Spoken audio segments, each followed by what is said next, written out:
Laking pasalamat ko dahil hindi nagtagumpay si Cholo sa balak niyang panghahalay sa akin. Mabuti na lang at dumating si Papa at Dominic sa tamang oras, kung hindi baka kung ano na ang nangyari sa akin. Baka habang buhay kong kamuhian si Cholo dahil sa kabaliwan niyang ginawa. Baka tuluyan din akong masiraan ng bait dahil hindi ko talaga matanggap na may ibang lalaking bababoy sa katawan ko. Pa, kailangan munang madala ni Trixie sa hospital. Kailangang matingnan ng doktor ang pasa niya, narinig kong wika ni Dominic. Wala sa sariling napatitig ako sa kanya at hindi nakaligtas sa paningin ko ang bakas ng pag-alala sa kanyang mukha. Para namang may kung anong bagay na biglang humaplos sa puso ko. Ramdam ko sa mga kilos at titig ni Dominic na mahal niya nga ako. Malaki ang utang na loob ko sa kanya ngayong araw kaya naman dapat lang napakisamahan ko siya ng maayos. Isa pa, mukhang palagay na din ang loob niya sa ama ko dahil papa na din ang kanyang tawag. Mabuti pa nga siguro. Mauna na ako sa inyo sa presento. Kailangang masampahan ng kaso si Cholo para tuluyan na siyang makalaboso. Seryosong sagot ni Papa. Natigilan naman ako lalo na noong naalala ko ang mukha kanina ng ama ni Cholo na sa Tito Miguel. Grabe ang pagmamakaawa niya kanina kay Papa na huwag ipakulong ang anak niya at siya na daw ang bahalang kakastigo pero nanindigan si Papa. Hindi biro ang ginawa sa akin ni Cholo at kailangan niya talaga iyong pagbayaran. Mabilis na lumipas ang mga sumunod na sandali. Kaagad nga akong dinala ni Dominic sa hospital para ipa-check up at kahit makailang ulit ko na itong sinabihan na ayos lang ako, hindi pa rin siya nakikinig. Mas maigi na daw na matingnan ang pasa ko ng mga eksperto para hindi siya mag-alala. Pasa lang naman ang meron ako at gagaling din ito sa pagdaan ng mga araw. Ang importante lang naman sa akin ay ligtas ako sa mga kamay ni Cholo. Pero dahil gusto talaga ni Dominic na patingnan ako sa doktor, wala na akong nagawa pa kundi ang magpaubaya na lang. Alam kong sa mga sandaling ito, hindi siya papayag na hindi masunod ang gusto niya. Pagkakagaling sa hospital, kaagad na akong idiniretso ni Dominic sa mansion. Kailangan ko munang magpahinga at i-relax ang sarili ko. Sa sobrang dami ng nangyari ngayong araw parang gusto ko nga munang magmuni-muni at magkulong ng kwarto. Gusto kong makapag-isip muna. Sa totoo lang nagdadalawang isip ako kung tutuluyan ko bang sampahan ng kaso si Cholo. Naaawa kasi ako sa kanyang mga magulang. Baka nga siguro mahal niya lang talaga ako, kaya nagawa niya ang kabaliwan na iyon. Pero kahit na nakakatakot pa rin isipin na baka muli niyang ulitin iyon kung sakaling hindi ko siya ipapakulong. Trixie, huwag mo nang isipin ang mga nangyari. Ayos na at hindi ko nahahayaan pa na maulit iyon. Promise. Narinig kong wika ni Dominic. Ang kanyang personal driver ang drive ng kotse, kaya magkatabi kaming dalawa ni Dominic dito sa hulihang bahagi ng sasakyan habang tinatahak namin ang daan pa uwi ng mansion. Pinipisil niya din ang palad ko kaya kahit papaano, nakakaramdam ako ng kapanatagan ng kalooban. Thank you nga pala kanina ha. Mabuti na lang dumating kayo kaagad bago isinakatuparan ni Cholo ang masama niyang balak sa akin. Sobrang nakakatakot talaga siya kanina. Parang ibang Cholo na ang kaharap ko pagsusumbong ko sa kanya. Kaagad ko namang naramdaman ang pagkabig nito sa akin. Isinandal niya ako sa kanyang dibdib kaya hinayaan ko na lang. Gusto ko din naman na i-comfort niya ako Gusto kong umamot ng kahit kaunting lakas mula sa kanya. Pagdating ng mansion ang nag-aalalang mukha ni Mama Ashley ang kaagad na sumalubong sa amin. Pagkababa ko pa lang ng kotse, naiiyak na ako nitong yakap. Hindi ko naman mapigilan ang muling maluha. Ayos ka lang ba anak? Walang hiyang lalaking iyon, sinsabi ko na nga ba na may itinatagong kademonyohan ang taong iyon Sa kabila ng mga tulong na ibinigay ng ama mo sa kanila, nagawa ka pa talaga niyang gawa ng masama. Mga walang utang na loob, galit na sambit ni Mama. Ma, tama na iyan. Baka tumaas ang dugo niyo. Nakakulong na po si Cholo at ayos lang naman ako. Hayaan na natin ang batas ang magparusa sa kanya, sagot ko naman. Yes, tama si Trixie ma. Relax lang po kayo. Ayos na po siya. Natingnan na siya ng doktor kanina at maliban sa pasa, wala namang malubhang epekto sa kanya ang nangyari kanina. Kailangan lang po niyang magpahinga at obserbahan sa mga susunod na araw. Sagot naman ni Dominic. Kaagad naman napatango si Mama. Kung ganoon, maraming salamat sa iyo iho. Mabuti na lang at hindi ka nahuli ng dating ng opisina, dahil kung sakaling naisa katuparan ng Cholo na iyon ang kahalayan na ginawa niya kay Trixie, baka mapatay ko siya. Nanggigili na sagot ni Mama. Ma naman. Tama na iyan. Ang mabuti papasok na tayo sa loob. Ang init kaya dito, sagot ko naman. Sige po ma, Trex. Aalis na muna ako. Susundan ko lang po si Papa sa presento. Hinatid ko lang po talaga si Trexie dito para makapagpahinga po muna siya, pamamaalam naman ni Dominic. Hinawakan pa ako nito sa kamay sabay halik sa aking noo bago nagmamadaling bumalik sa nakaparadang kotse.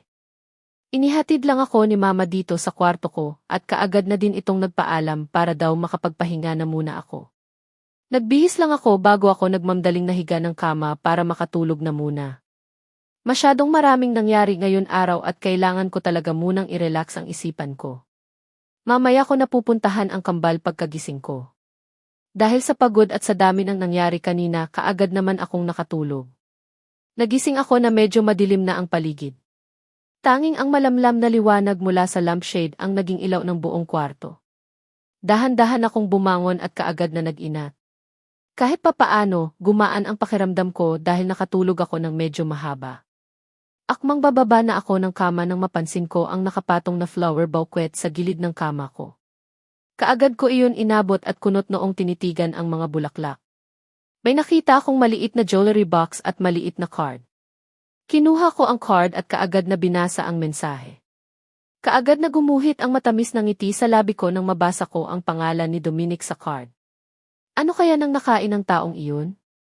Bakit kaya naisipan niya akong bigyan ng bulaklak, gayong hindi niya naman ito ginagawa dati? Kapag lumalabas ito ng bansa noon, bags or alahas lang ang pasalubong nito sa akin, pero hindi kasama ang bulaklak. Hindi naman ako materialistic na tao, pero iniingatan ko pa rin ang mga regalong iyon. Kaya lang, lahat ng mga regalong iyon ay naiwan ko din sa bahay namin sa Visayas, at ang iba naman at nasa bahay namin dati dito sa Metro Manila. Hindi ko lang alam kung makukuha ko pa ba iyon. Sinamyo ko muna ang halimuyak ng bulaklak bago ko kinuha ang maliit na jewelry box. Nagulat pa ako nang pagkabukas ko noon ay kaagad na tumampad sa mga mata ko ang isang set ng jewelry. Sa mga bato pa lang, alam kong mamahalin na ito. Hindi ako makapaniwalang sinipat ng tingin ang regalong mula kay Dominic. Sa totoo lang, hindi ko mahilig sa mga alahas pero dahil galing ito sa kanya gusto ko tuloy gamitin. Kaagad akong bumaba ng kama habang bitbit ang box ng jewelry. Binuksan ko muna ang mga ilaw ng kwarto para mas lumiwanag ang paligid. Kaagad akong tumapat sa vanity mirror at isinuot ang kwentas. Hindi ko maiwasang mapangiti nang mapansin ko kung gaano ito kaganda. Parang ayaw ko na tuloy hubarin. Ang ganda kasi talaga kaya naman hinayaan ko na lang muna sa liig ko ang kwentas at isinara ang jewelry box at inilagay sa isang tabi. Saka ko na lang siguro itatago. Sakto naman dahil ilang saglit lang may narinig na akong mahinang katok sa pintuan ng kwarto. Kaagad akong naglakad patungong pintuan at hindi na ako nagulat nang mapagbuksan ko ang isang kasambahay. Sinabi nito na check daw ni Mama kung gising na ako dahil maya-maya lang kakain na kami ng dinner. Pagkaalis ni Manang kaagad na akong pumasok ng banyo para maglinis ng katawan. Nagpalit lang ako ng komportableng damit at nagmamadali ng lumabas ng kwarto at diretso ako sa nursery room para silipin ang kambal. Nagtaka pa nga ako dahil palapit pa lang ako sa pintuan ng nursery room narinig ko na ang malakas na tawanan ng mga bata. Napabilis tuloy ako ng hakbang at nagulat pa ako dahil naabutan ko si Dominic at ang mga anak namin na abala sa paglalaro. Nakasakay ang kambal sa likuran ni Dominic habang panaihagikikan ng mga bata. Hindi ko tuloy maiwasan na mapangiti dahil kahit na may aircon dito sa loob ng nursery room, hindi nakaligtas sa paningin ko na tagaktak na pawis ni Dominic sa kanyang noo. Tumikim ako ng malakas para makuha ang kanilang atensyon at hindi naman ako nabigo. Kaagad na nagsibabaan ang kambal sa likuran ng kanilang daddy nang mapansin nila ang presensya ko at nag-uunahan na makalapit sa akin. Oh, dahan-dahan lang. Baka mamaya madapa kayo, sambit ko at kaagad silang sinalubong. Umupo ako para pumantay ang taas ko sa tangkad nila at isa-isang hinalikan sa pisngi. I love you, Mamay, sabay panawi ka ng dalawa. Buong tamis ko silang inisyan bago ako sumagot. Mahal din kayo ng mommy, bigkas ko habang nagpapalipat, lipat ng tingin sa dalawa. Para talaga silang Pinagbiyak na bunga. Mabuti na lang at magkaiba sila ng gender, kung hindi mahihirapan talaga ang kahit sino nakikilanin silang dalawa dahil magkamukha talaga. Paano naman si Daddy? Don't tell me na hindi niyo ako love. Nagulat pa ako dahil bigla din namang sumabat si Dominic. Kunwari hindi ko siya napapansin at itinoon ko lang ang buo kong atensyon sa mga bata. Nagulat pa ako dahil kaagad itong lumapit sa kambal at kinausap. Uwi na ako, babies. Hindi yata ako love ng mommy niyo eh. Hindi niya ako kiss gaya niyo, wika pa nito sa nagtatampong boses. Hindi ko naman maiwasan na mapaismid. Talagang idinamay niya pa ang mga bata sa kalokohan na naiisip niya para lang pansinin ko siya. No. Mommy. Kiss Daddy, wika ni Brianna Luis na kaagad kong ikinagulat. Hindi ko talaga akalain na lalabas sa bibig niya ang katagang iyon. Nagdududa tuloy akong napatitig kay Dominic. Yes. Kiss Daddy. Kiss Daddy, wika naman ni Brian Adam. Parang gusto ko tuloy kutusan ang Dominic na ito, lalo na nang dahan-dahan na lumapad ang ngiti nito sa labi. Para itong nanalo sa pustahan na hindi ko maintindihan. Mga bebis, kanino nyo ba nalaman ang mga kiss-kiss na iyan? Sagot ko naman. No. Kiss Daddy. Seriously na kami, muling sabat ni Brianna. Hindi ko maiwasang mapangiwi lalo na nang mapansin ko na inuumpisahan na nitong kusutin ang mga mata. Kaagad kong hinawakan ang kamay nito at ninisian. Okay, fine. Kiss ko ang daddy nyo. Don't say na baby, sagot ko naman at muling itinoon ang atensyon kay Dominic. Talagang mapapasubo ako ngayong araw dahil ang mga ganitong salitang lumalabas sa bibig ng mga bata ay alam kong galing kay Dominic eh. Ang galing niyang magturo ng kalokohan sa mga bata. Dahil sa request ng mga anak ko, wala akong choice, kundi gawaran ng mabilis ang halik sa pisngi niya si Dominic. Mabilis lang naman iyon pero ramdam ko ang malakas na kabog ng dibdib ko. Para akong isang teenager na kinikilig dahil kaharap ang kanyang crush. That's it. Iyon na iyon, narinig kong anga ni Dominic. Kaagad ko itong pinandilatan. Hindi pa yata kontento ang kolokoy na ito sa halik na ibinigay ko sa kanya. Ano ba? Tumigil ka na nga. Hindi ka na nakakatuwa, na inis kong bigkas. Sabay naman napatingin sa akin ang kambal. Els po kayo, galit mommy. Hindi naman bad si daddy eh, si Brianna na ang nagsalita. Kaagad naman akong natameme, lalo na nang mapansin ko na may namuong luha na sa kanyang mga mata. Parang gusto ko tuloy kastiguhin itong si Dominic. Ilang araw niya palang nakakasama ang anak namin, kung ano-ano na ang naituro niya sa mga ito. And no. Hindi galit si mommy. Makulit lang talaga si daddy nyo, kaya pinagsasabihan ko siya, sagot ko naman. Umaasa ako na sana makinig sa akin ang kambal. Baka mauwi sa iyakan kapag hindi ko mapagbigyan sa nais nila. Okay, pero kiss mo ulit si daddy, sagot naman ni Brian Adam. Hindi ko maiwasang mapangiwi lalo na nang muli akong mapasulyap kay Dominic at kita ko ang pigil nitong pagtawa.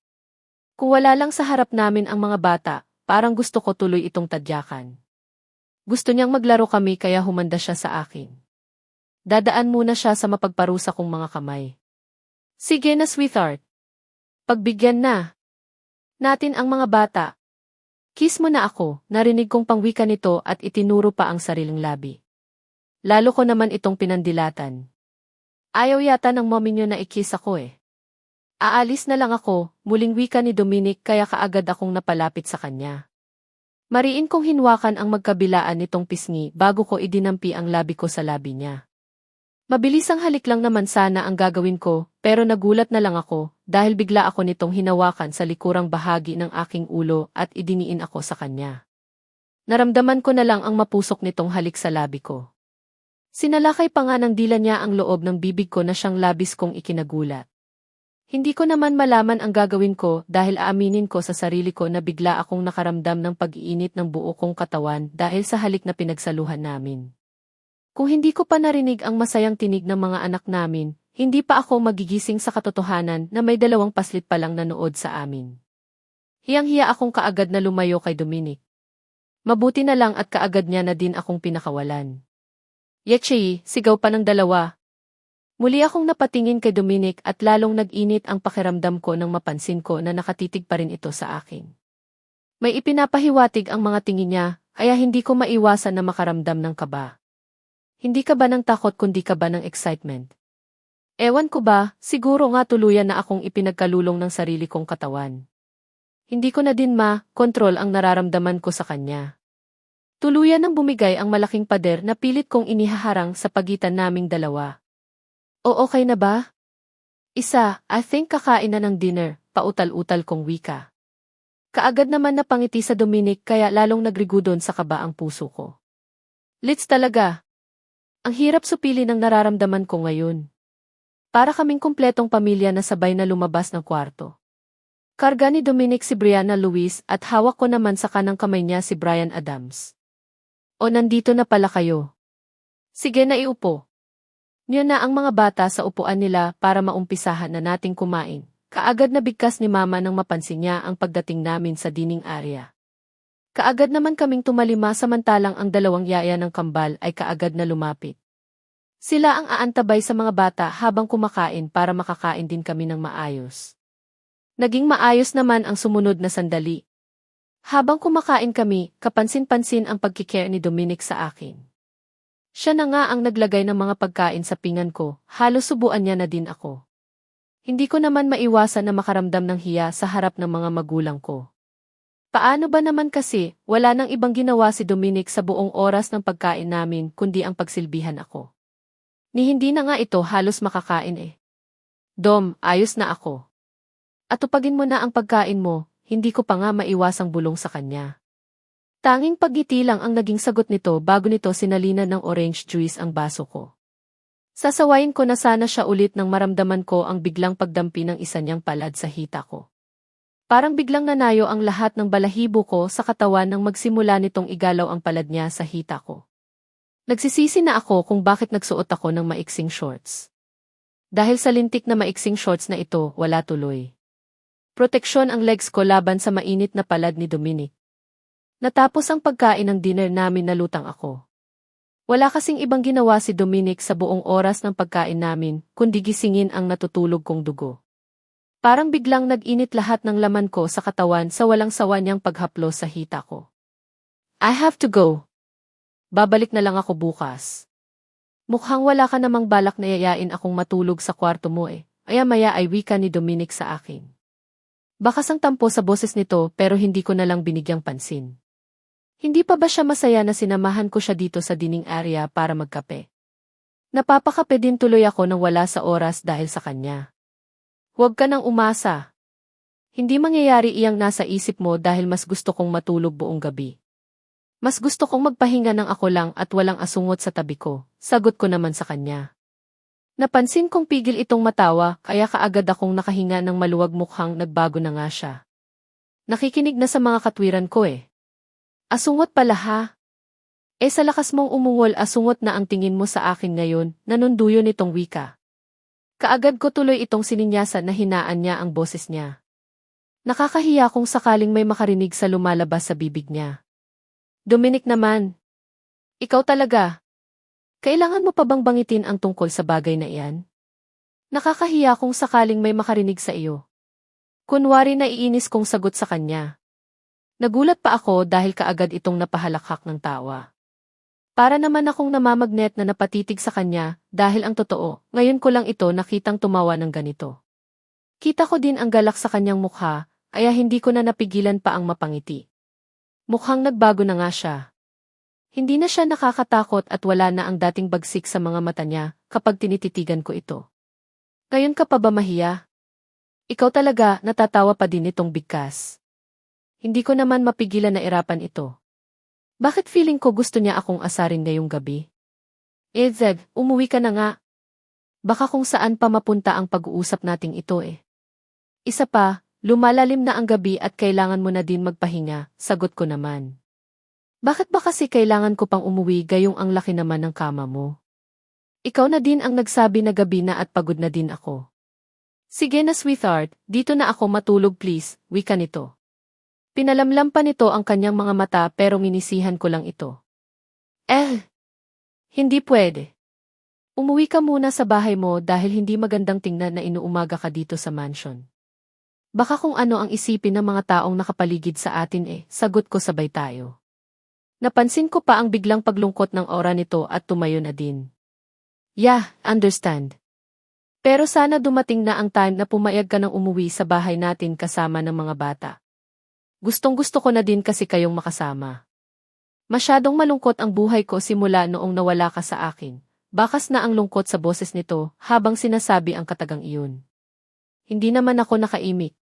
Sa totoo lang hindi pa talaga ako ready na bumalik sa kanya. Natatakot pa rin kasi ako na baka muling bumalik sa dati ang ugali niya. Palagi mong tandaan na hindi ako magsasawang maghintay kung kailan mo ako muling matatanga. Pero sana suon, muling wika nito kasabay ng paghalik sa noo ko. Laglag ang balikat na naglakad ito palabas ng dining area. Nasundan ko na lang ito ng tingin. Mabilis na lumipas ang araw. Balik sa dati ang buhay ko. Tuluyan ng sinampahan ng kaso si Cholo at kasalukuyan na siyang nakakulong pero hindi pa rin nagsasawa ang pamilya niya na lumapit sa amin para himingi ng tawad. Malaki ang kasalanan na nagawa ni Cholo at kahit gusto ko siyang patawarin, pursigido talaga sila mama at papa pati na din si Dominic na tuluyang ikalabuso si Cholo. Wala na akong nagawa kundi ang manahimik na lang habang inaabala ang sarili ko sa pagtitraining sa opisina at pagiging mabuting ina ng mga anak ko. Pwede ba akong humingi ng favor sa'yo, sweetheart? Abala ako sa harap computer nang marinig ko ang boses ni Dominic. May sarili na akong opisina at sanay na ako sa biglaang pagdating ni Dominic para bisitahin ako. Katulad ngayon, may bitbit na naman itong mga bulaklak at isang paper bag na may lamang pagkain na in-order niya pa para sa akin. Lunchtime na at alam nitong tamad akong lumabas ng opisina para kumain kaya ito na din talaga ang nagkukusa na dalhan ako ng pag-akin dito sa loob ng opisina na siyang kinasanayan ko na din. Favor. Hindi mo pa nga ako kinukumusta, favor kaagad ang hinihingi mo, kunot noo kong tanong sa kanya. Kaagad itong humiti at nagmamdaling lumapit sa akin. Pumwesto ito sa likuran ko habang inuumpisahan niya na namang masahiin ang magkabilaan kong balikat. Nakumusta na kita kaninang umaga at awkward naman kong. Kukumustahin kita ulit ngayon, sagot nito. Tinaasan ko lang ito ng kilay at hindi na ako sumagot pa. Well, pwede ko na bang sabihin kung anong favor ang hihingiin ko sa iyo? Muling tanong nito. Napipilitan naman akong tumango. Gusto sana kitang yayain kasama ng mga bata sa Visayas, wika niya kaya kaagad akong napalingon sa kanya. Sa lugar na iyon ako dumanas ng walang kapantay na hirap kaya ayaw ko na sanang balikan. Gusto ko na din sanang kalimutan ang lugar na iyon pero since muli akong niyaya ni Dominic sa lugar na iyon, wala akong choice kundi ang tanungin siya kung ano ang dahilan niya. Kung tungkol lang sa negosyo, hindi na dapat pa kaming sumama ng mga bata dahil alam ko namang hindi ako mag-enjoy sa lugar na iyon. Bakit doon? Walang gana kong tanong. Talagang gusto kong iparamdam sa kanya na hindi ako interesado at hindi ko siya mapagbibigyan sa gusto niya. Gusto kitang ipakilala kay mommy, sagot nito. Nagtataka naman akong napatitig sa kanya. Biological mother ko. Nasa Visayas siya ngayon. Plano ko sanang ipakilala ka sa kanya noon pa kaya lang medyo naligaw ako ng landas, kaya hindi natuloy, wika ni Dominic sa akin. Napansin niya marahil ang pagkagulat ko dahil sa pagbangit niya ng salitang mommy. Biological mother mo. Sorry pero meron ka pa ba noon? Bakit sabi mo sa akin noon matagal na siyang patay? Sagot ko naman. Napansin ko naman ang guilt na kaagad na lumitaw sa mukha niya. Parang nagsisinungaling nga siya sa akin noon kaya naman wala akong dahilan para hindi paniwalaan ang sinasabi niya ngayon. Minsan ko na din kasing natanong. Noon sa kanya kung nasaan ang kanyang ina pero ang nabangit niya sa akin ay matagal na daw patay kaya hindi ko din talaga maiwasan na magulat dahil iba na naman ang sinabi niya ngayon. Sorry.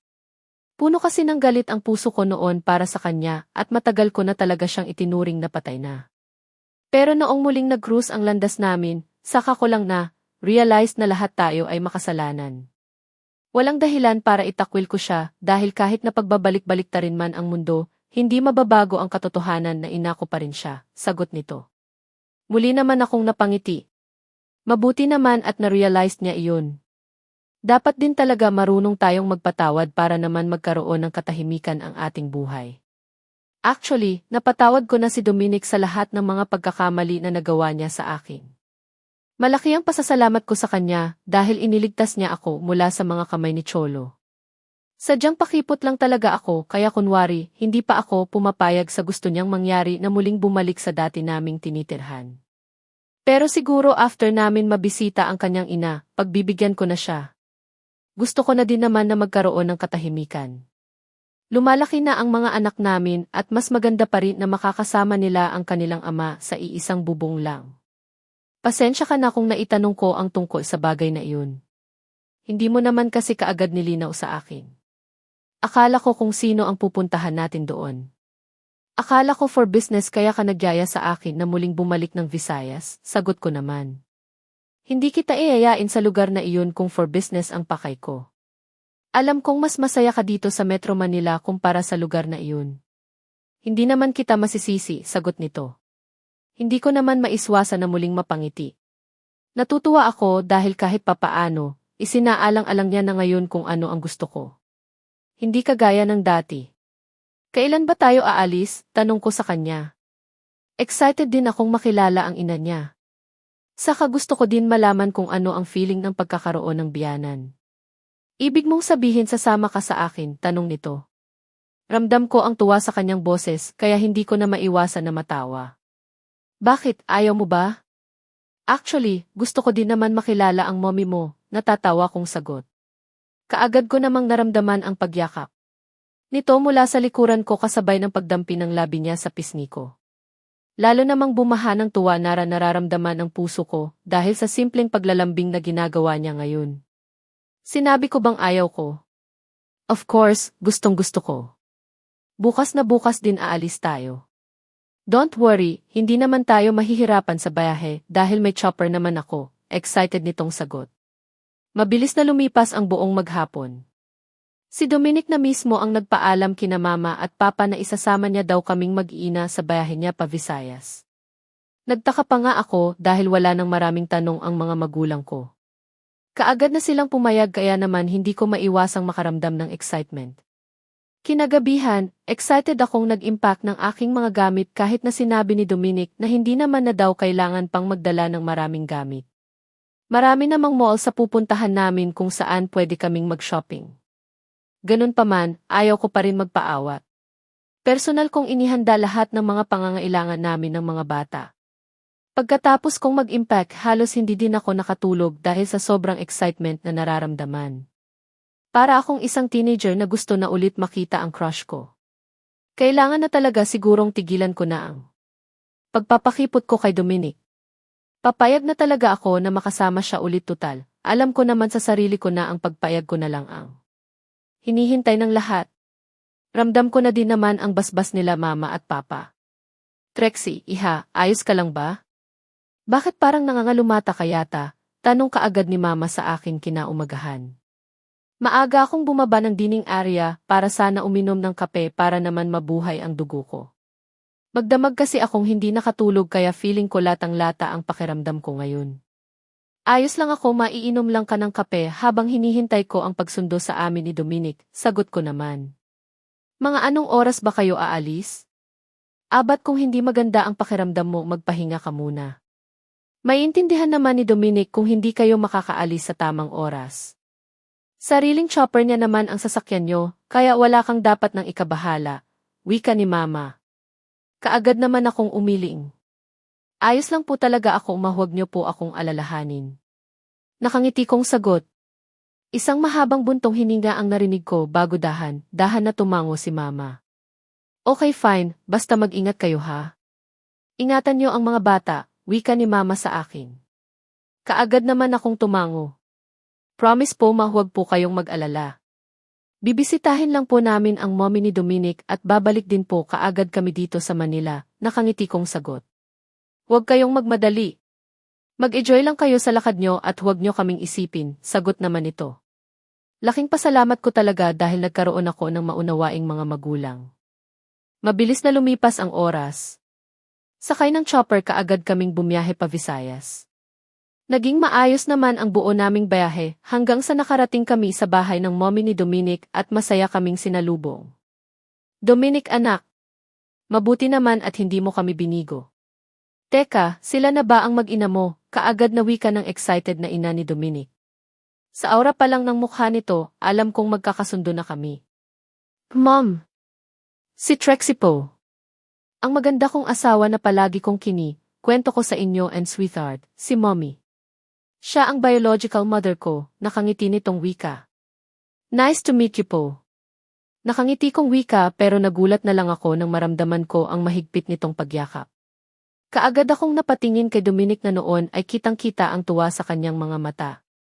Welcome to our family, iha. Ikinagagalak kitang makilala, sambit nito. Wala na akong nagawa pa kundi ang gumanti ng yakap sa kanya. Thank you po, nakangiti kong sagot at kaagad na napakalas sa pagkakayakap sa kanya nang marinig ko ang pag-iyak ng isa sa mga anak ko.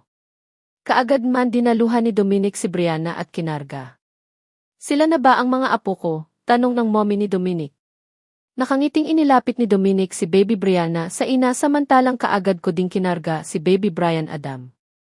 Say hello to Lola, nakangiting wika ni Dominic sa anak. Hindi ko maiwasang mapangiti nang mapansin ko ang pagtulo ng butil ng luha sa mga mata ng bayanan ko. Ang gaganda ng mga apo ko. Diyos ko salamat. Akala ko talaga hindi na darating sa buhay ko ang ganitong klaseng pagkakataon. Salamat sa Diyos dahil nasilayan ko pa sila, umiiyak na wika ng ina ni Dominic at isa-isang hinalikan sa pisngi ang mga apo. Masasabi kong isa ito sa pinakamasayang araw ng buhay ko. Mainit ang pagtanggap sa amin ng ina ni Dominic, kaya alam kong magiging masaya na kami. Nasa masaya kaming sitwasyon nang mapansin ko ang paghinto ng sasakyan sa harap ng bahay. Bumaba ang isang familiar na babae at nakangiting naglakad palapit sa amin. Hindi ko maiwasang magulat nang makita ko nang malapitan ang kanyang hitsura. Denise, hindi ko maiwasang sambit at nagtatanong ang mga matang napatitig kay Dominic. Siya ang half-sister ko, nakangit nitong sambit. Hindi naman ako makapaniwala. Sa tagal nang magkasama kami ni Denise sa Vikis, hindi man lang pumasok sa isipan ko na kamag-anak siya ni Dominic. Sa bagay, hindi din kasi nabagangit sa akin ni Denise ang tungkol dito. Surprised? Wow, sa wakas, nagkita ulit tayo Trixie, nakangiting sambit ni Denise nang makalapit sa amin. Gusto ko sanang magtampo sa kanya dahil sa pagiging malihim niya pero hindi ko na nagawa pa dahil kaagad na ako nitong niyakap ng mahigpit. Imagine, hindi ko akalain na kahit pala nasa Vicky ako, alam na alam nitong si Dominic ang mga nangyayari sa buhay ko. Kaya pala hindi na ito nagulat nang malaman niya na nagkaanak ako. Mula umpisa alam na alam niya kung ano ang mga nangyayari sa buhay ko habang nasa malayo ako sa kanya. Ngayon ko lang napatunayan na wala pala talaga akong lusot sa isang Dominic de la Fuente. Ang daya mo. Ang daya mo talaga. Kunwari na iinis kong wika kay Denise nang makawala ako sa pagkakayakap nito sa akin. Pagtawa lang ang naging sagot nito sa akin kaya naman kunwari na iinis ko itong tinitigan. Sorry naman. Sa palagay mo ba, kapag nalaman mo na half-brother ko si Dominic papayagan mo akong makalapit sa iyo? Papayag ka kayang maging kaibigan ako, tanong nito. Hindi ko naman miyawasan na mapangiti.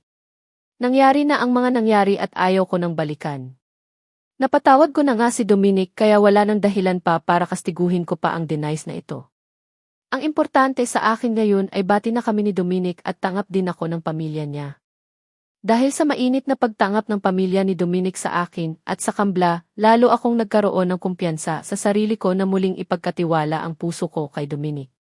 Natapos ang buong araw na napuno ng tawanan at pagsapit ng gabi, walang ibang tao ang mas excited kundi si Dominic dahil pumayag ako na sa kwarto niya kami matutulog kasama ng mga anak namin. Thank you, kaagad na sambit sa akin ni Dominic nang makapasok na kami dito sa kwarto. Kasalukuyan kong pinapalitan ng damit pantulog ang kambal. Halata sa mga mata nila ang antok kaya naman kailangan na talaga nilang mapalitan ng damit pantulog para makatulog na sila ng maayos. Masyado silang nag-enjoy sa bagong environment at halos ayaw na silang ihiwalay nila Denise. Nakiusap pa nga sa akin ang bayanan ko na kung maaari, magstay pa kami ng mas matagal sa lugar na ito para mas makabonding pa nila ng medyo matagal ang kambal. Hindi naman ako makapag-decide kung pagbibigyan ko ba ang nais nila dahil nasa kay Dominic pa rin ang huling desisyon. For what? Nakangiti kong tanong. Kay Dominic. Napasulyap pa ako sa kanya at kita ko ang ngiti sa kanyang labi habang pinapanood niya ang ginagawa ko. Dahil nandito na kayo sa tabi ko. Matagal kong pinangarap ang sandaling ito at sa wakas, natupad din. Hindi mo lang alam kung gaano ako kasaya ngayon, sweetheart. Ito iyong isa sa pinakamatagal ko ng pangarap. Ang makasama ko kayo ng mga bata, nakangiti nitong sagot. Tinapos ko lang ang ginagawa ko pagtapos kaagad kong hinarap si Dominic na noon ay nakaupo na sa kabilang bahagi ng kama. Hindi pa rin maalis-alis ang ngiti sa labi nito, senyales lang na masaya talaga ito sa presensya namin mag-iina sa tabi niya. Nagbago ka na, di ba? At dahil mabait ka na ngayon, ito na ang reward mo, nakangiti kong sagot. Hinaplos niya ang aking pisngi, kaagad akong napapikit. Handa akong magbago basta bumalik ka lang sa akin. Ikaw ang buhay ko, sweetheart. Kayo ng mga bata, sagot nito, kaya kaagad akong napayakap sa kanya. Thank you, Dom. Hindi mo lang alam kung gaano ako kasaya ngayon.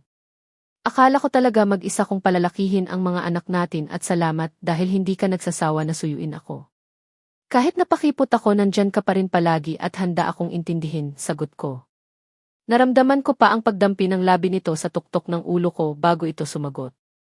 Marami akong pagkakamali na nagawa sa iyo at given na sa akin ang pagpapakipot na iyan. Basta ang importante sa akin, nandito ka na sa tabi ko kasama ng mga anak natin. Sagot nito. Lalo akong napangiti ng maluwang pero napakalas din sa pagkakayakap sa kanya nang may biglang naalala.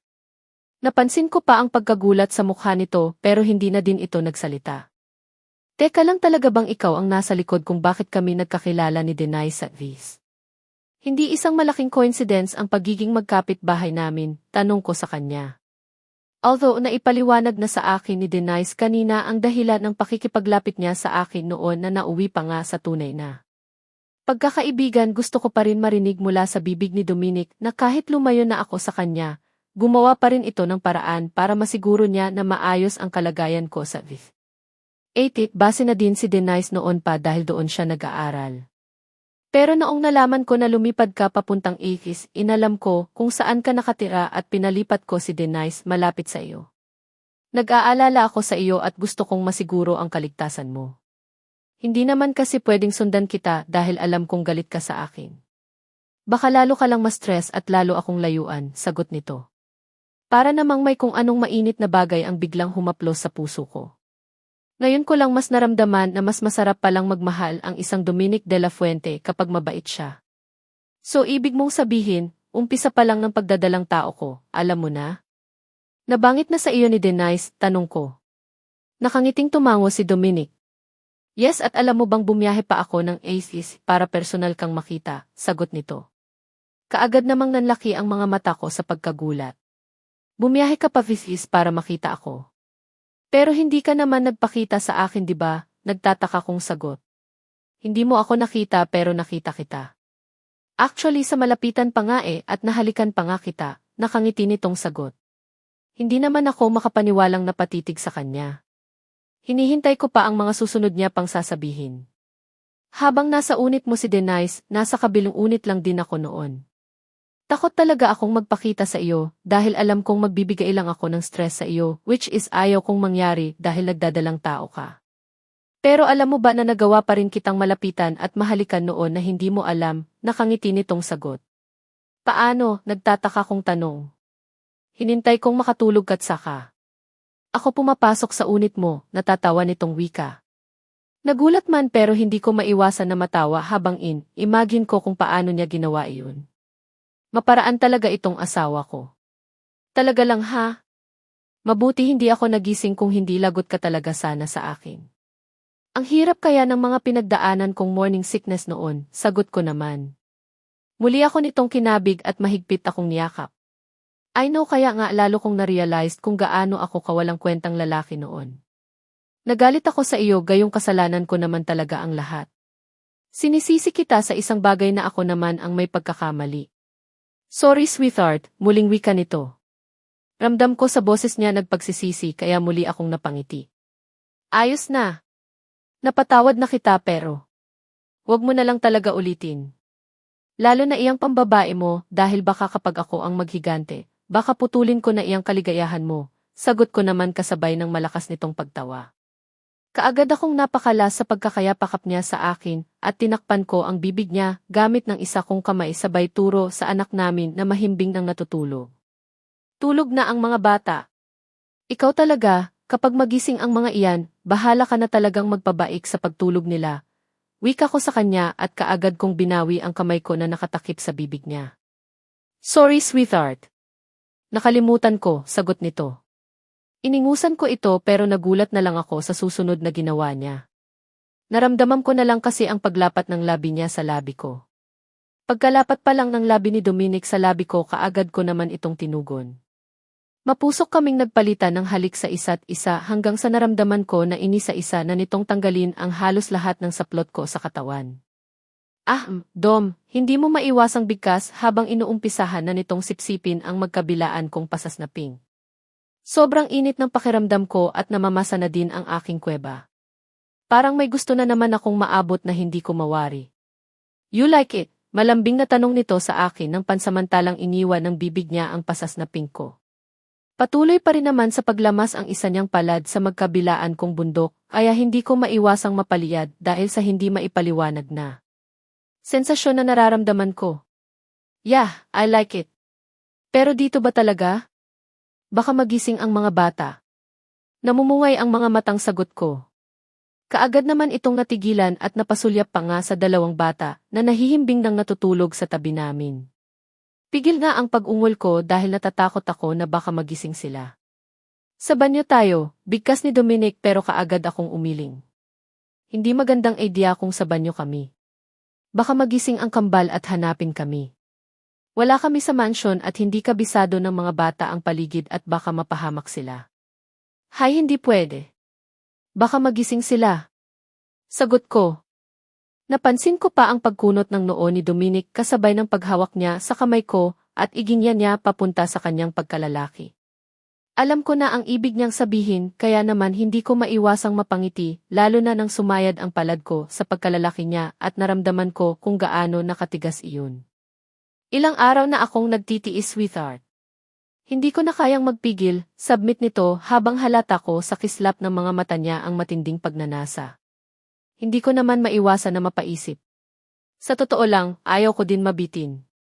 Gusto ko din maramdaman ang katawan ni Dominic sa katawan ko. Gusto ko pang maramdaman ang mga haplos niya at ang muli niyang pagpasok sa kuweba ko. Sa sofa tayo, sambit ko habang nakatitig sa medyo may kahabaang sofa. Mabuti na lang at malaki ang kwartong ito at may sofa dito sa loob kaya pwede kami doon. Papatay na lang siguro namin ang ilaw para kung sakaling magising ang kambal hindi nila makikita na may kababalaghan kaming ginawa ng kanyang ama. Pigil ko ang sarili kong mapasigaw nang bigla akong buhatin ni Dominic. Mukhang excited pa ito kumpara sa akin. Naramdaman ko na lang ang pagsayad ng likod ko sa malambot na sofa, kaya hindi ko maiwasang mapangiti. Umpisahan na naman sana akong nitong romansahin pero kaagad ko itong itinulak. Patayin mo muna ang ilaw, sagot ko. Muling napakunot ang noo nito. Parang hindi siya pabor sa sinabi ko. Really? Ayaw mo bang makita ang hitsura nating dalawa habang inaangkin kita? Tanong nito. Gusto. Kaya lang wala tayong choice. Baka magising ang kambal ang makita tayo sa kakaibang sitwasyon, sagot ko. Kaagad naman gumuhit ang ngiti sa labi nito bago nagmamdaling naglakad patungo sa switch ng ilaw at pinindot iyon kaya kaagad na bumaha ang dilim sa buong paligid. Halos segundo lang ang lumipas nang muli kong naramdaman ang presensya ni Dominic. Kumakapa pa ito pero hindi naman naglaon na sanay din ang aming mga mata sa dilim. Muli kaming bumalik sa aming halikan hanggang sa pareho na kaming walang saplot sa katawan. Dom. Shit, ang sarap, halos pabulong kong bigkas habang patuloy ito sa pagsipsip sa kuntil ng aking pagkababae. Para akong mababaliw na ewan sa sobrang sarap. Napapaangat pa ang balakang ko lalo na nang patulisin nito ang sariling dila at pilit na isinisiksik sa butas ko. Napapasabunot tuloy ako sa kanya nang wala sa oras. Malapit na ako, Dom. Idiin mo pa, hinihingal kong bigkas sa kanya habang patuloy sa pag-angat ang puwitan ko. Parang may gustong maabot ang katawan ko na hindi ko mawari. Kaunting-kaunti na lang at malapit na ako kaya naman halos magsalubong ang aking hininga hanggang sa maramdaman ko ang pagtagas ng aking katas palabas sa aking pagkababae. Nanghihina akong napatuwid ng higa habang habol ang aking hininga. Don, taong ni Dominic sa akin. Kahit hindi niya ako nakikita, kaagad naman akong tumango. Bumaliktad ka, sweetheart. Gusto na kitang angkinin ang patalikod, bulong nito sa akin. Nakuha ko naman ang ibig niyang sabihin, kaya kaagad akong bumangon mula sa pagkakahiga ko sa sofa at tumalikod sa kanya. Nakausli ang puwetan ko habang nakatukod ang dalawa kong kamay sa sandalan ng sofa. Excited ako sa pagpasok sa akin ni Dominic. God! Basang-basa ka ulit, sweetheart. Narinig ko pang bulong habang naramdaman ko na sa bukana ng aking pagkababae ang kanyang matigas na sandata. Umikot-ikot ito iyon na waring hinahanap ang butas at nang sa wakas natagpuan niya na, kumadyot ito ng makailang ulit hanggang sa tuloy itong pumasok sa kaloob-looban ko. Impit naman akong napasigaw dahil sa sarap. Oh, damn. Shit! Ang sarap! Naghihisterikal kong bigkas habang patuloy ito sa kanyang madiin na pag-ulo sa akin. Napapakagat pa nga ako sa sarili kong labi para hindi makalikha ng malakas na ingay dahil baka magising ang mga bata. Ramdam ko ang kahabaan ni Dominic habang walang humpay itong naglalabas-pasok sa naglalawa kong pagkababae. Akin ka lang, sweetheart. Ang sarap mo. Ang sikip mo pa rin, bigkas ni Dominic kaya lalo naman akong ginanahan. Salpukan ng aming mga katawan at mahina naming anas ang naririnig sa buong paligid. Kinaumagahan, nagising ako na wala na si Dominic sa tabi ko pati na din ang mga anak namin. Dali-dali akong bumangon ng kama at diretso sa banyo. Ginawa ko ang aking morning routine at mabilis na nagbihis ng komportableng damit at mabilis na lumabas ng kwarto para hanapin ang mag-ama ko. Diretso ako sa labas ng bahay at naabutan ko si Dominic kasama ng mga anak namin na masayang naglalaro sa garden. Hindi ko maiwasang mapangiti dahil sa maiksing panahon na nakasama ng mga anak ko ang kanilang ama, mabilis lang nahulog ang loob nila dito. Good morning, sweetheart, bati sa akin ni Dominic nang mapansin nito na naglalakad na ako palapit sa kanya. Sinalubong ako nito ng mainit na halik sa labi na siyang labis ko naming ikinailang dahil nakatingin sa amin ang mga anak namin pati na din ang bayanan ko na abala sa kanyang mga bulaklak. Hindi pa rin ako sanay na hinahalikan ni Dominic kapag may ibang taong nakatingin. Good morning. Ang aga niyo naman yata nagising, sagot ko naman habang nilalapitan ko ang kambal at isa-isang hinalikan sa kanilang mga pisngi. Mahigit 3 taon na sila kaya napakalikot na. Hindi napipirmi sa isang tabi at gusto na nilang maglakad ng maglakad. Tanghali na, sweetheart. 10:00 na ng umaga at ikaw itong late nang nagising, natatawa namang sagot ni Dominic. Hindi ko naman maiwasan na mag-init ang pisngi ko dahil sa sinabi niya.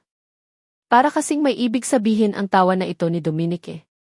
Parang tinutudyo niya ako at kulang na lang na sabihin niya sa akin na pinagod niya talaga ako kagabi kaya late na kaming nakatulog. Bilib nga ako sa kanya dahil ang aga niyang nagising. Gising na pala si Trixie. Abay, samahan mo muna ang asawa mo sa dining area para makakain na din. Narinig ko namang wika ng bayanan ko. Nakangiting nilapitan ko ito at binati ng good morning, kasabay ng paghalik ko sa kanyang pisngi. Good morning din sa iyo, iha. Mabuti naman at mapahiimbing din ang tulog mo. Sinabi kasi kanina ng asawa mo na namamahay ka daw kaya hindi ka nakatulog kaagad kagabi. Ayos ka na ba ngayon? Puno ng pag-aalala ang boses nito habang sinasabi ang katagang iyon. Hindi ko naman maiwasan na mapasulyap kay Dominic. Talagang nakaisip pa siya ng dahilan sa kanyang ina para mapagtakpan kung bakit tinanghali ako ng gising. Namamahay daw, masyado niya talaga akong pinagod kagabi. Ayos na po ako din, mi. Salamat po, nakangiti kong sagot sa kanya. Sige na, Dom. Pakainin mo muna ang asawa mo dahil gutom na iyan. Ako na ang bahala sa mga bata, si Dominic naman ang binalingan nito kaya kaagad naman itong tumalima. Hinawakan ako nito sa kamay at sabay na kaming naglakad patungo sa dining area para daw samahan niya akong kumain. Naging maayos naman ang mga sumunod na araw sa aming dalawa ni Dominic dito sa Visayas. Ako na yata ang pinakamasayang babae sa mundo dahil hindi ako binigo ni Dominic. Talagang ipinakita at ipinadama niya sa akin ang kanyang pagmamahal na siyang labis kong ipinagpasalamat. Nakikita ko din na mabuti siyang ama sa mga anak namin. Walang pagsidla ng tuwa ang naramdaman ng puso at umaasa ako na sana wala nang darating. Nauno sa pagsasama namin sana tuloy-tuloy na ito. Dahil sa pakiusap ng kanyang ina, balak namin magstay ng mas matagal dito sa Visayas. Ayos lang naman sa akin dahil may mga inaasikaso na mga negosyo si Dominic sa lugar na ito. Ayaw ko din naman umuwi ng Manila na hindi kasama ang asawa ko. Ngayon pa natuluyan ko nang ibinigay ulit ang buong tiwala ko kay Dominic. Gusto kong kasama siya sa lahat ng oras at hangat maari ayaw ko nang magkaproblema kami. Gusto kong maging masaya at maayos ang aming pamilya. Gusto kong sabay namin palalakihin ang mga anak namin. Isang umaga, niyaya ako ni Denise na mamasyal sa mall na kaagad ko namang pinaunlakan. Bibili din kasi ako ng mga gamit ng kambal kaya ayos lang. Isang puntahan na lang ng mall dahil nitong mga nakaraang araw. Hindi ko kasi mayayaya si Dominic dahil nagiging abala ito sa kanyang negosyo. Saan mo gustong mag-umpisa? Nakangiting tanong ni Denise sa akin pagkarating namin ng mall. Dahil priority ko lahat ng mga pangangailangan ng kambal, kaagad ko itong niyaya sa kids section. Naging abala ang sumunod na sandali sa aming dalawa dahil sa kakapili namin ng mga damit para sa kambal. Kung excited akong mamili ng mga gamit ng kambal, halos double din naman ang excitement ni Denise. Hindi ko siya masisisi dahil talagang malapit ang loob niya sa mga anak namin ni Dominic. So, muli pa lang nagbalik ang karibal ko, natigil ako sa kakatingin sa mga damit na nasa harapan ko nang marinig ko ang isang familiar na boses na nagsalita mula sa likuran ko. Wala sa sariling napalingon ako at nagulat ako nang makita ko ang babaeng sa tanang buhay ko. Ayaw ko na sanang mag-cruise ang landas namin. Ang babaeng naging dahilan kung bakit nakaranas ako ng matinding pagdurusa noon sa mga kamay ni Dominic. Anong kailangan mo? Malamig kong tanong sa kanya. Narinig ko pa ang impit na paghagikik niya, kaya napatitig ako sa kanya. Anong kailangan ko? Oh, nothing. Gusto ko lang sabihin sa iyo na hindi pa tapos ang laban, Trixie. Huwag kang umasa na magiging sa iyo si Dominic habang buhay dahil nagkakamali ka. Aagawin ko siya ulit sa ayaw at gusto mo, sagot nito. Hindi ko naman mapigilan ang sarili ko. Kaagad na lumipad ang palad ko sa kanyang pisngi na siyang dahilan kaya pinagtitinginan na kami ng ilan sa mga shoppers. Saan ka humuhugot ng kapal ng mukha para takutin ako? Lalandiin mo ulit ang asawa ko. Then go. Pero ito lang ang tandaan mo, Michelle, huwag na huwag mong ubusin ang pasensya ko dahil baka ikaw ang maging dahilan para tuluyan akong mabaliw at mapatay kita. Galit ko namang sagot sa kanya. Napansin ko pa ang pagkagulat sa mukha ni Michelle sa sinabi ko. Hindi niya marahil inaasahan ang katagang lumabas sa bibig ko ngayon lang. Hindi ko naman maiwasan na mapangisi. Ibig lang sabihin ito, kahit pagaano katapang ang isang tao, may kahinaan din pala. Hindi man siya masindak ngayon, pero sisiguraduhin kong hindi siya magtatagumpay sa balak niyang sirain muli ang pagsasama namin ni Dominic. Kung noon, kinaya-kaya mo ako, hindi na ngayon, Michelle, dahil hindi na ako papayag na may umagaw sa taong mahal ko. Ang akin ay akin lang at oras na malaman ko na lumalapit, lapit ka kay Dominic para akitin siya ulit, mas mahigit pa sa sampal ang gagawin ko sa iyo. Tandaan mo iyan, galit kong bigkas habang hindi inaalis ang pagkakatitig sa kanyang mga mata. Kaagad naman itong nag-iwas ng tingin at alanganing mumisi. Wow! Ang galing naman! Hindi lang tayo nagkita ng ilang taon ang tapang mo na. Siguro, masyado ka lang nagkaroon ng kumpiyansa dahil muli kang binalikan ni Dominic. Pero hindi mo ako matatakot sa mga ganyang banta, Trixie. Gagawin ko kung ano ang gusto ko at hindi mo ako mapipigilan. Kukunin ko ang lahat sa iyo lalo na si Dominic, natatawa nitong bigkas. Kaagad na naningkit ang mga mata ko sa sobrang galit kasabay ng muling pag-igkas ng palad ko at diretso iyong lumading sa kanyang pisngi. Mas malakas ang sampal ang pinakawalan ko kay Michelle, kaya lumikha iyon ng mas malakas na ingay. Lalo naming nakuha ang atensyon ng ibang mga shoppers. May ilan na nilalabas ang cellphone para siguro kumuha ng video. Kapag kabit, wala talagang dignidad. Huwag na huwag mo akong takutin, Michelle, dahil hindi mo alam kung ano ang kaya kong gawin. Kaya kong bayaran ang buhay mo kapag gustuhin ko kaya umayos ka. Baka magising ka na lang isang umaga na ipinapakain na kita sa buwaya dahil sa pagiging makati mo, banta ko sa kanya habang nakahawak ang kanyang kamay sa nasaktang pisngi. Nanlilisik ang mga matang nakatitig sa akin pero hindi ko na pinansin pa. Akmang tatalikuran ko na ito pero muli itong nagsalita.